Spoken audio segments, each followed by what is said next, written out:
I woke up the morning after my wedding thinking that I'd finally found a safe place to land. My name is Hannah Mercer. At 32, I was an elementary school teacher who had been married to Logan Pierce for less than 24 hours. The bedroom was bathed in sunlight. Beside me, Logan remained asleep, breathing calmly with one arm resting carelessly across the bed. He had the peaceful look of a man with no secrets. I quietly slipped out of bed, fixed some tea, and had a small slice of our leftover cake. I remember smiling as I thought about how surreal it felt to finally have a husband. Then my phone rang. It was an unknown caller. I nearly didn't answer. "Hello," I said. "Miss Mercer?"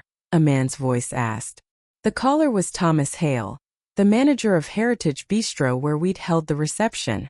I smiled and thanked him again, telling him everything had been perfect. A long silence followed, the kind that makes your stomach drop. "That isn't why I'm calling," he replied. "We were reviewing our security tapes this morning, and we found something involving your wedding." My heart hammered in my chest. "Involving it how?" I asked. He told me he couldn't explain over the phone, and that I needed to see it for myself today. Then his voice dropped to a whisper. "Please come alone. Don't tell your husband." Behind me, I heard the shower start. Logan was up. In that split second, the perfection of my new marriage began to fracture. The backstory. Before that call, I thought I truly knew the man I married. Logan Pierce had entered my life in a gentle, quiet way. We had met just 6 months earlier at a bookstore downtown. I was looking for teaching resources. He was browsing car magazines with grease under his nails and a shy, honest-looking smile. He helped me reach a book on a high shelf and we just started talking. It felt natural, like two adults who were finished playing games. Logan actually listened. He remembered the small things I mentioned about my students or my day. When I stayed late at school, he brought me coffee. He noticed when I was stressed or tired. After years of being single, his attention felt like a warm sun after a long winter. He never pressured me or rushed things. He spoke about stability and wanting something genuine. Only a month into dating, he told me he was serious and didn't want to waste time. My friends and parents were surprised because 6 months felt fast. But with Logan, life felt predictable and safe.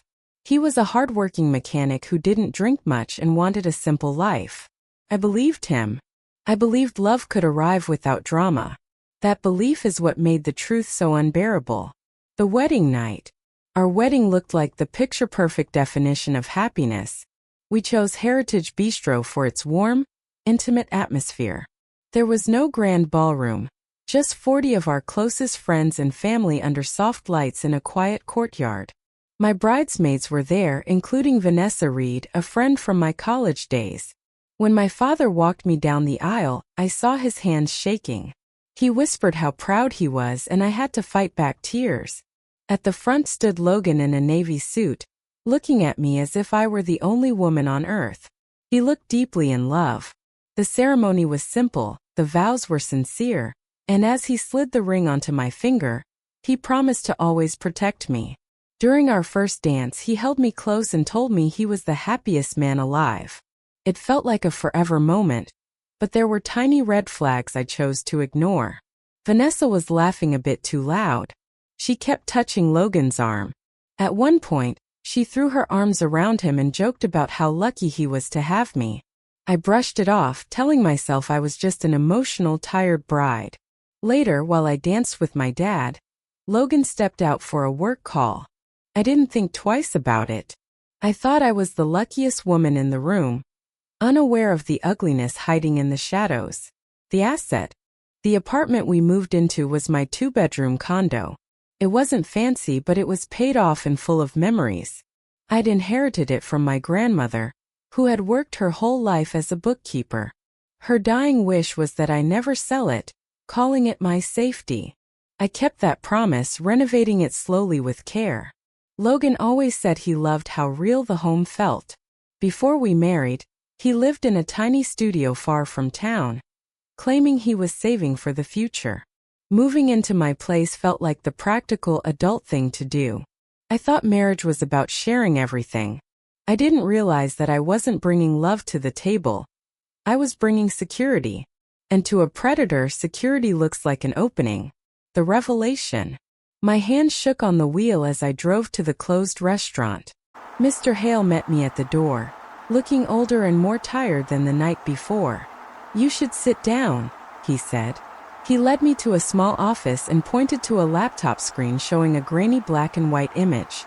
He told me he debated calling, but he'd want someone to tell his own daughter. He hit play. The footage showed a storage room at 9:43 p.m., exactly when I had been dancing with my father. Vanessa walked in, followed by Logan. He shut the door. My breath left me as if I'd been hit. They didn't just talk, they kissed. It wasn't a mistake. It was the kiss of two people who had been together for a long time. Then Mr. Hale turned up the volume. Vanessa laughed, saying she almost lost it watching him dance with me. She said pretending to be my friend made her sick. Logan just chuckled and told her to stay calm, that everything was going as planned.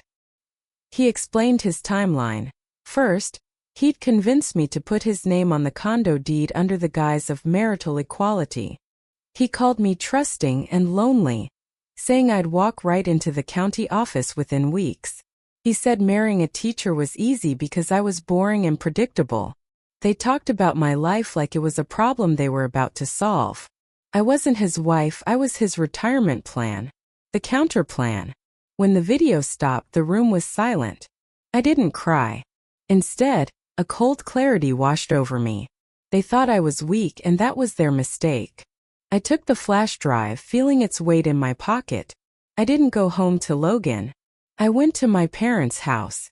When I showed them the footage, my mother wept and my father was ready to drag Logan out into the street. I stopped him. If I confronted Logan privately, he would use his words to lie and manipulate me. I didn't want an apology, I wanted them exposed. I wanted them to feel as powerless as I had felt. I told Logan I wanted to host a small thank you dinner for everyone who attended the wedding. He fell for it instantly, calling me thoughtful. Mr. Hale helped me set it all up at the bistro. I invited everyone, Logan's family, his friends, and Vanessa. She was so enthusiastic, telling me I was the perfect wife. I just smiled. The exposure. By Saturday night, the room was full. Laughter and the clinking of glasses filled the air. Logan sat there, acting like the king of the room, with Vanessa nearby in a dress meant to be noticed.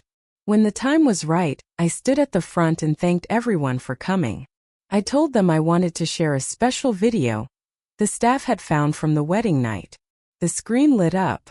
The room went from curious to horrified as the storage room appeared. When the kiss happened, a gasp ripped through the crowd. Logan shouted for it to be turned off, but no one moved. Then the audio started. Vanessa's insults and Logan's cold, calculated plan for my condo filled the room. Logan's mother covered her face. His father looked at him like a stranger. The silence that followed the video was deafening. I walked up to him, took off my ring and set it on the table. "This marriage is over," I said. He tried to grab my hand, rambling about explanations, but I pulled away.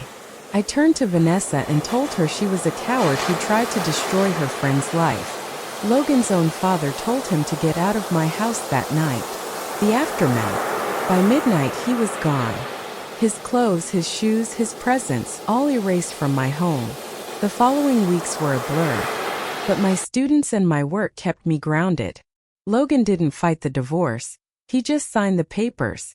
The condo stayed mine. I realized the hardest part wasn't losing a husband, but losing the illusion I'd built. I learned that being a calm person doesn't make you a weak one.